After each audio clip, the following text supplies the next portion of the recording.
मेरा।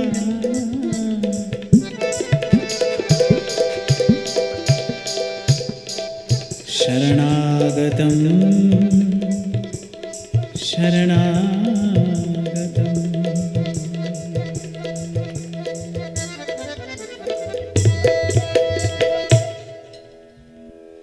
नारद जी भक्ति सूत्र देते हैं फल रूपत्वात्, कि भक्ति जो है वो अपने साधन काल में भी बड़ी मधुर है।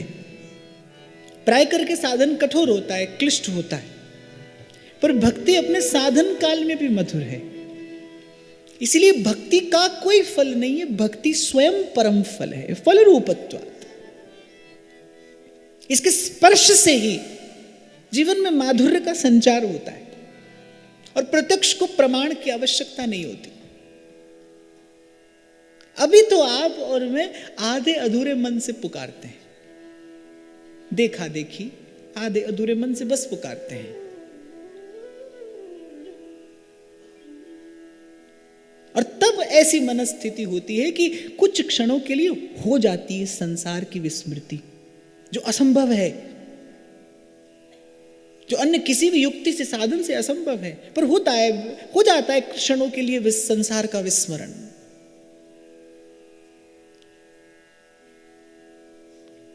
मुझसे एक बार कथा में किसी ने प्रश्न किया, और एक बार नहीं अनेक बार ऐसे प्रश्न आए कि पहले इनका भजन करते थे, अब श्री कृष्ण अच्छे लगते हैं। और कुछ लोग तो सीधा सीधा कह देते हैं कि जब से आपकी कथा सुनने लगे तब से वो जो पहले करते थे वो अच्छा नहीं लगता, अब श्री कृष्ण अच्छे लगते हैं। तो मैंने कहा हाँ भाई, हम लोग तो अंडर कवर एजेंट ही हैं, हमारा काम ही यही है।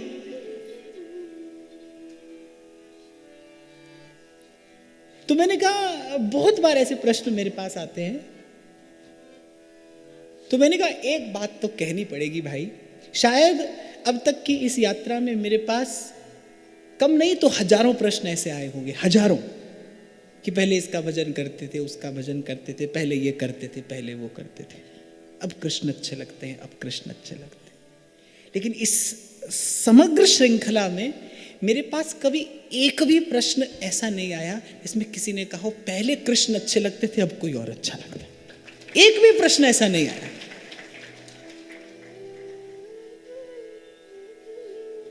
ये मेरी या किसी और की बड़ाई नहीं है भाई।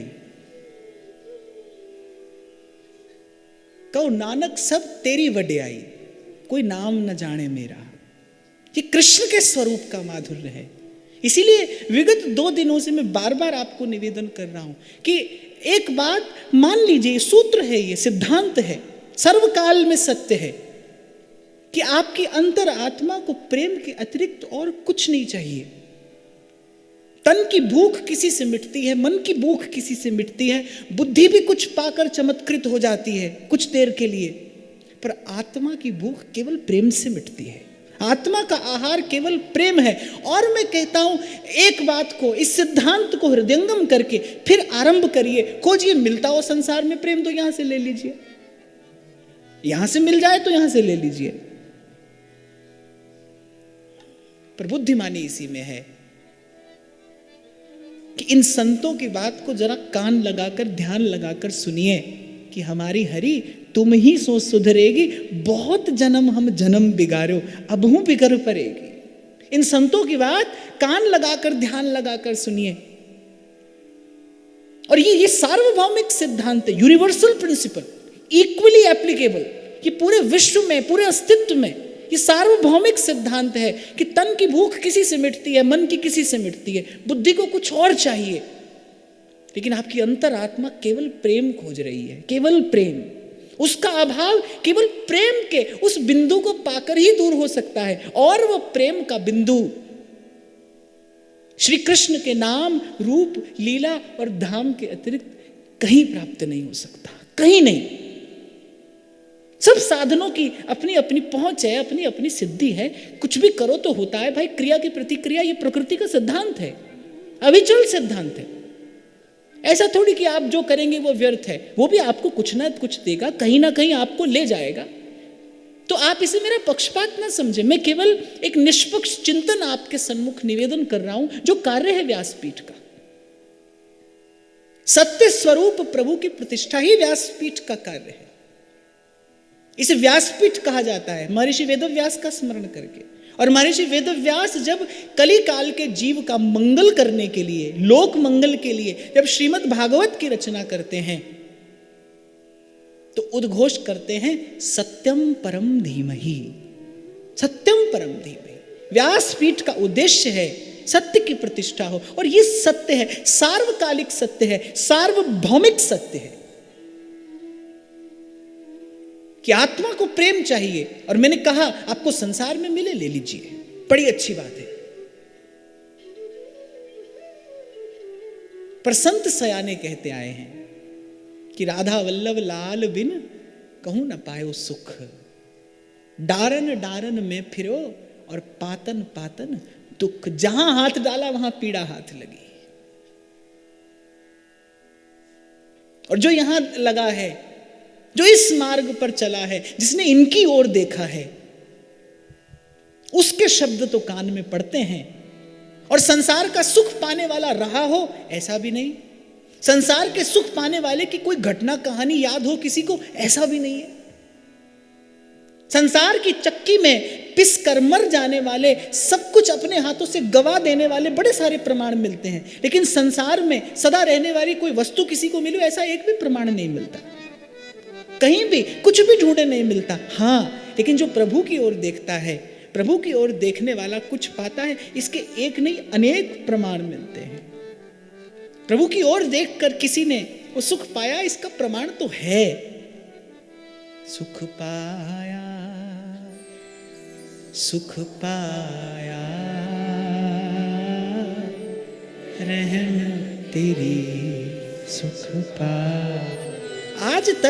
आज तक बरस रहा है सुख इन शब्दों से, क्योंकि जिसने गाया है उसने सुख पाकर गाया है। और सत्य को न तो कोई मैला कर सकता है, न सत्य को कोई पुराना कर सकता है, और न सत्य को कोई छिपा सकता है, दुरा सकता है। सत्य स्वयं प्रमाणित है, अपने प्रकाश से प्रकाशित है, अपने स्वरूप में प्रतिष्ठित है। सत्य स्वयं प्रमाणित है, स्वप्रकाश से प्रकाशित है, स्वस्वरूप में प्रतिष्ठित है, इसीलिए सदा स्वस्थ है, सदा स्वस्थ। लेकिन ये विचार, ये चिंतन करने की योग्यता बुद्धि के पास नहीं है। इसके लिए प्रज्ञा चाहिए, और वो प्रज्ञा, जैसा अभी मैंने आपको निवेदन किया, कुछ सद्गुण ऐसे हैं जो अपने प्रयास से नहीं पाए जाते हैं, कुछ सद्गुण ऐसे हैं जो गुरुजनों के प्रसाद से मिलते हैं, संतों की प्रसाद ही मिलती है। संतों के संग लगे रहने से संक्रमण होता है उन सद्गुणों का आप में। ये मेरे जीवन का अनुभव मैं आपसे कह रहा हूं, इसीलिए बड़े विश्वास के साथ कह पा रहा हूं। संतों के, वैष्णवों के, भगवदियों के संग से कुछ गुण संक्रमित होते हैं आप में। क्योंकि प्रभु तो जब देते हैं तो कई बार विचार करते हैं पात्रता का, अपात्रता का। संत नहीं करता, संत नहीं करता। सदगुरु चंदन सम कहा, भगवद प्रेम सुवास। चंदन के वृक्ष पर सर्प लिपटा रहे, वो भी सुवासित। जो कुल्हाड़ी उसे काटने जाए सो भी सुवासित। और कोई पुजारी उसे पूजा में प्रयोग कर ले तो भी सुवासित। ऐसे ही संत है, ऐसे ही संत है।